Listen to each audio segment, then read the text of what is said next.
इस वीडियो में हम समझ लेते हैं विधानसभा सामान्य निर्वाचन 2022 में जो माइक्रो ऑब्जर्वर्स लगाए गए हैं।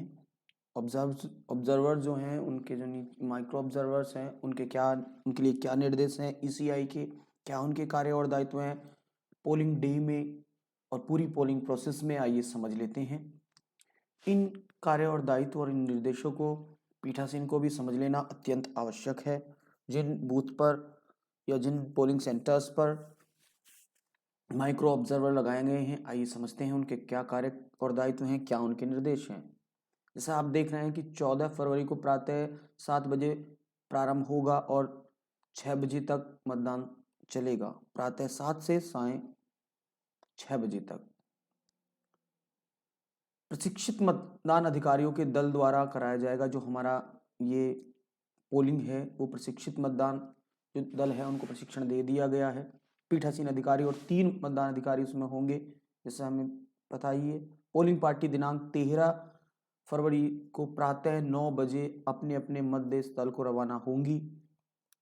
3 सेंटर बनाए गए हैं, आईटीआई बिजनौर, वर्धमान बिजनौर और आरजेबी बिजनौर। आपको आपके सेक्टर मजिस्ट्रेट का नाम और मोबाइल नंबर उपलब्ध करा दिया जाएगा जो ऑब्जर्वर हैं उनको, और जो रेस्पेक्टेड और नंबर की ज़रूरत है वो सभी उनको प्रोवाइड करा दिए जाएंगे बेटर कम्युनिकेशन के लिए। माइक्रो ऑब्जर्वर को अपना एक पासपोर्ट साइज फ़ोटो पहचान पत्र बनाने हेतु दिया जाएगा। उनको एक आईडी कार्ड भी दिया जाएगा, यानी कि उनके पास एक आईडी कार्ड रहेगा, ये पीठासीन भी जान लें। वोट रिकॉर्ड करने के लिए ईवीएम का प्रयोग किया जा रहा है। निष्पक्ष और शांतिपूर्ण निर्वाचन संपन्न कराने हेतु ऑब्जर्वर नियुक्त किए गए हैं।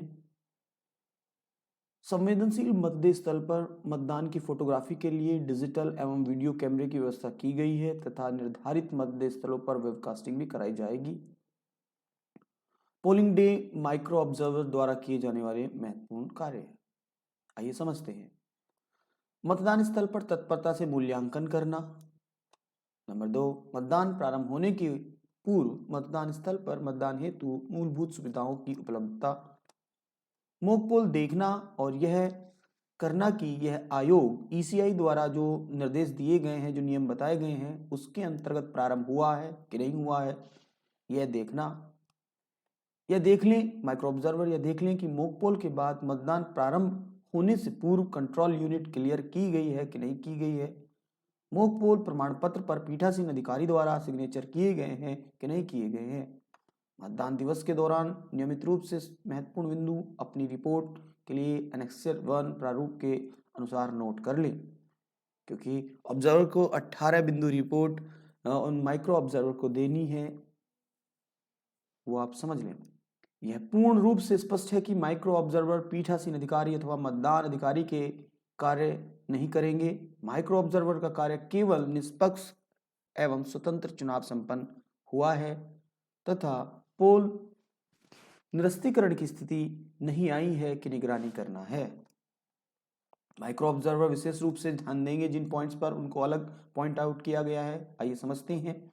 मतदान प्रक्रिया एवं मॉक पोल की विधि, ये समझ लें कि मतदान की पूरी प्रोसेस क्या है और मॉक पोल की विधि क्या है।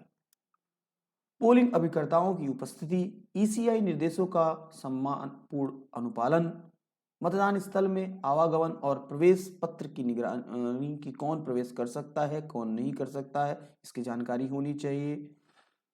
पोलिंग एजेंट वहां है कि नहीं है, मॉक पोल की पूरी प्रोसेस क्या है। ईसीआई के निर्देशानुसार जो वोटर्स हैं उनकी पहचान की जा रही है कि नहीं की जा रही है। एएसडी वोटर्स, अब्सेंटी, शिफ्टेड और डुप्लीकेट या डेड हैं उनकी पहचान और उनका लेखा। अमिट स्याही का प्रयोग, मतदाता रजिस्टर 17A में सुनिश्चित विवरण। ये यही समझ लेते हैं कि मतदाता रजिस्टर में जो एंट्री की जा रही है वो, और जो हमारी मशीन में यानी ये सीयू में एंट्री है वो मैच खाती हैं कि नहीं, ये भी वो देख लें प्रॉपरली, उसको भरा जा रहा है कि नहीं भरा जा रहा है। मतदान की गोपनीयता, पोलिंग अभिकर्ताओं का व्यवहार, उनकी शिकायतें यदि कोई हो तो, इत्यादि। बूथ कैप्चरिंग या बूथ रिगिंग की निगरानी करना। निर्धारित प्रपत्र पर ऑब्जर्वर को रिपोर्ट प्रस्तुत करना, यानी कि अपने जो ऑब्जर्वर होंगे उनको एक ऑब्जर्वर के पास मोर देन 1 माइक्रो ऑब्जर्वर रहेंगे तो अपने ऑब्जर्वर को वो रिपोर्ट उपलब्ध करानी है। माइक्रो ऑब्जर्वर के जो उत्तरदायित्व हैं उनको एक बार और अलग से समझ लेते हैं। माइक्रो ऑब्जर्वर अपना कार्य ऑब्जर्वर या प्रेक्षक के निर्देशानुसार करेंगे। जैसे उनके निर्देश होंगे उसी के अनुसार उनको कार्य करना होगा, क्योंकि जो ये ऑब्जर्वर प्रेक्षक महोदय रहते हैं ये अदर स्टेट से आए रहते हैं, तो इसलिए आप उन्हीं के निर्देशन में सीधे काम कार्य कर रहे होते हैं। जिस डिस्ट्रिक्ट में इलेक्शन कराया जा रहा होता है वहाँ के जो आईएएस या पीसीएस अधिकारी होते हैं उनसे अलग अन्यत्र ईसीआई द्वारा नियुक्त किए गए ऑब्जर्वर होते हैं जिनको सीधे आपको रिपोर्ट करना रहता है। आप यह देख लें कि मतदान स्थल पर मतदान कार्य स्वच्छ और सुचारू रूप से व्यवस्थित है। किसी भी अनियमितता की स्थिति में आप ऑब्जर्वर को सूचित करेंगे। यदि आपकी नियुक्ति एक से अधिक मतदेय स्थल पर की गई है तो नियुक्ति के सभी मतदेय स्थल पर मतदान की निगरानी करेंगे। इस हेतु समय का निर्धारण कर लें तथा नियुक्ति के सभी मतदेय स्थलों के पोलिंग एजेंट को जानकारी देंगे।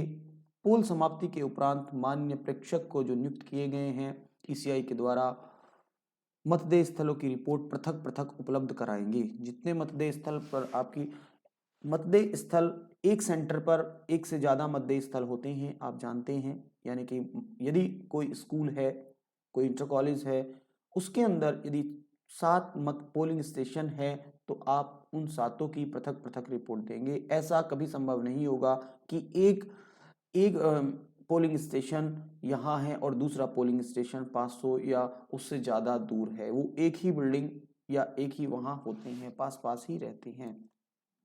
समस्त ऑब्जर्वर माइक्रो ऑब्जर्वर मतदान समाप्ति के उपरांत जो दिनांक 14/2/2022 को जब संपन्न हो जाएगा तो साय नियत काउंटर पर जहां प्रेक्षक या कंडक्ट करा रहे इलेक्शन जो वहां के इलेक्शन कंडक्ट करा रहे होते हैं वहां एक सेंटर बनाया जाता है जहां सामग्री जमा की जाती है, तो वहीं माननीय प्रेक्षक महोदय के अवलोकनार्थ उपलब्ध कराएंगे अपनी रिपोर्ट।